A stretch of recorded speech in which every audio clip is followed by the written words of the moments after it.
Este es el origen de Drácula, parte 1. Si yo les pregunto quién es Drácula, seguramente todos responderían lo mismo: un tipo con capa negra, colmillos enormes y un hotel en Transilvania. Pero ¿sabían que el Drácula que todos conocemos es muy diferente al Drácula de las leyendas originales y que Bram Stoker ni siquiera visitó Transilvania antes de escribir su novela? Lo más impresionante de Drácula es que no nació solamente de la imaginación de un escritor. Detrás de esta historia hay años de investigación, personajes históricos, supersticiones y una época llena de miedos. Y justamente hoy quiero contarles cómo nació una de las novelas más importantes de la literatura de terror. Pero antes de hablar de Drácula, creo que vale la pena conocer un poco de la persona que lo creó. Bram Stoker nació en 1847 y algo muy curioso es que durante su infancia pasó muchos años enfermo, prácticamente sin poder salir de la cama. Y mientras él estaba enfermo, su mamá le contaba historias de fantasmas, de enfermedades y de sucesos extraños. Entonces, imagínense crecer escuchando este tipo de relatos. Ya no suena tan raro el que años después haya escrito una novela de terror. Y aunque estudió matemáticas y llegó a trabajar como funcionario público, lo que más le apasionaba era el teatro. De hecho, durante casi 30 años trabajó con uno de los actores más famosos de Inglaterra, Henry Irving. Y muchos creen que la personalidad tan elegante y dominante de este actor ayudó a inspirar el carácter de Drácula. No es algo confirmado, pero es una teoría bastante interesante. Y lo que a mí más me sorprendió de esta historia, que es un dato que cuando descubrí me dejó sorprendida, es que Bram Stoker nunca visitó Transilvania.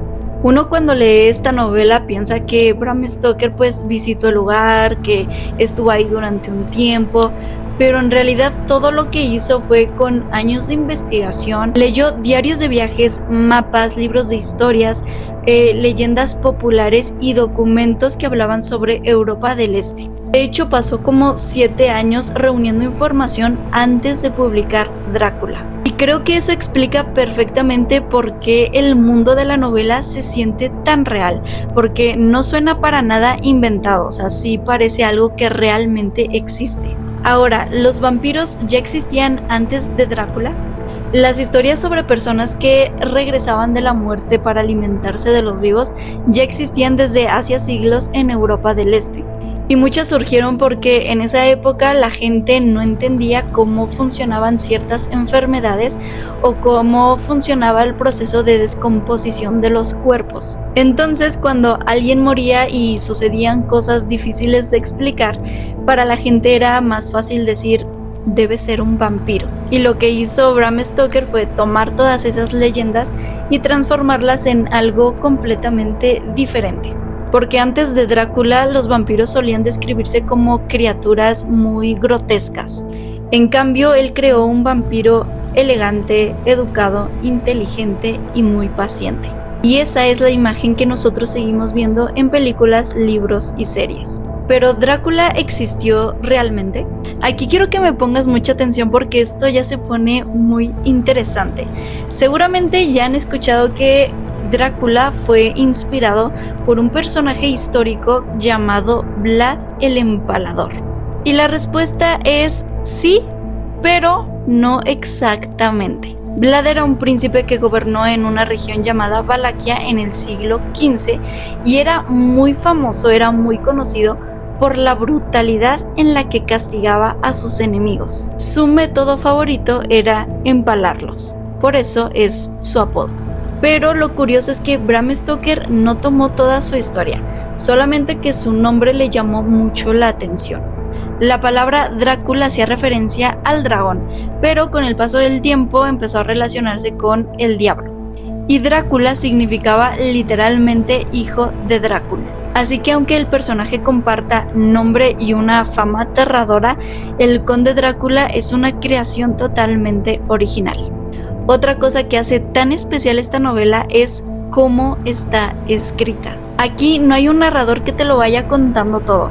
La historia se va contando a través de cartas, telegramas, mapas, recortes de periódico, incluso registros médicos. Es como si tú como lector estuvieras investigando un caso y creo que eso hace que leer esta novela se sienta muy real. Incluso hoy, más de 100 años después, esa es una de las formas más interesantes de contar una historia. Pero ¿por qué esta novela impacta tanto? Yo creo que cuando se leen clásicos es importante recordar que no basta solamente con leer la historia, también hay que entender la época en la que fueron escritos.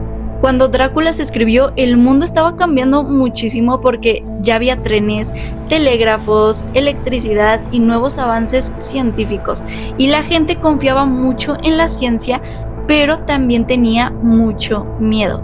Miedo a las enfermedades, miedo a lo desconocido, miedo a perder el control. Y Bram Stoker tomó todos esos temores y los convirtió en un personaje, porque Drácula no es solamente un vampiro, también representa todo aquello que la sociedad temía que podía cambiar su forma de vivir. Y justo ahí empieza lo más interesante de la novela.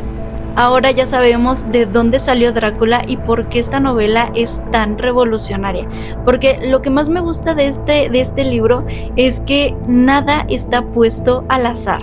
Cada personaje representa una idea, cada uno simboliza un miedo distinto, y cuando entiendes eso, la historia cambia completamente. Así que en la segunda parte vamos a hablar de Drácula, de Lucy, de Mina, de Jonathan, de Van Helsing y de Renfield, porque detrás de cada uno hay mucho más de lo que parece a simple vista.